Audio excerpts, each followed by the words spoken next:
పుష్ప సినిమాతో జాతీయ స్థాయిలో గుర్తింపు పొందిన అల్లు అర్జున్ ఆ చిత్రానికి గాను ఉత్తమ నటుడిగా జాతీయ పురస్కారం అందుకొని ఆ ఘనత సాధించిన తొలి తెలుగు హీరోగా రికార్డులకెక్కిన సంగతి మనందరికీ తెలిసిందే.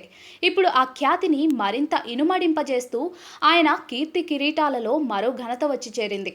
ప్రఖ్యాత మేడం టుస్సాడ్స్ మ్యూజియంలో ఆయన మైనపు ప్రతిమను గురువారం రాత్రి 8 గంటలకు ఆవిష్కరించారు. అదే సమయంలో అర్జున్ కూతురు అర్హ కూడా విగ్రహం ఉన్న స్టైల్లో స్టిల్ ఇస్తూ అక్కడి వారిని మెస్మరైజ్ చేసింది.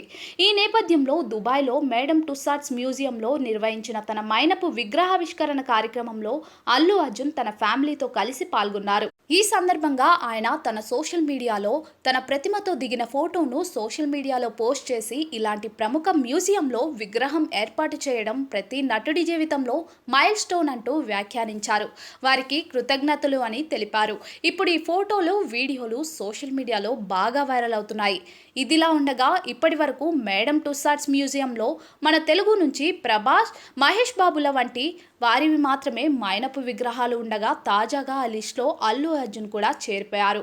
అయితే ప్రభాస్, మహేష్ బాబుల విగ్రహాలు లండన్ మ్యూజియంలో ఉండగా అల్లు అర్జున్ విగ్రహం మాత్రం దుబాయ్ మ్యూజియంలో ఏర్పాటు చేస్తున్నారు. ఈ మ్యూజియంలో ఇప్పటి వరకు సౌత్ ఇండియాకు చెందిన నటుల విగ్రహాలకు చోటు దక్కలేదు. మొట్టమొదటిసారి అల్లు అర్జున్ విగ్రహం అక్కడ ఏర్పాటు చేస్తుండటం విశేషం. దీంతో దక్షిణాది తొలి హీరోగా బన్నీ రికార్డ్ సెట్ చేశారు. సింగపూర్, లండన్, దుబాయ్ ఇలా పలుచోట్ల ఈ మ్యూజియానికి సంబంధించిన శాఖలు ఉన్నాయి. దుబాయ్ మ్యూజియంలో ఇప్పటికే బాలీవుడ్ స్టార్స్ అమితాబ్ బచ్చన్, షారుఖ్ ఖాన్, ఐశ్వర్య రాయ్, రణబీర్ కపూర్ విగ్రహాలు ఉన్నాయి. ఇప్పుడు ఆ జాబితాలో టాలీవుడ్ నుంచి అల్లు అర్జున్ చేరారు. అంతేకాకుండా దుబాయ్ గోల్డెన్ వీసా అందుకున్న తొలి తెలుగు స్టార్ కూడా ఆయనే కావడం విశేషం.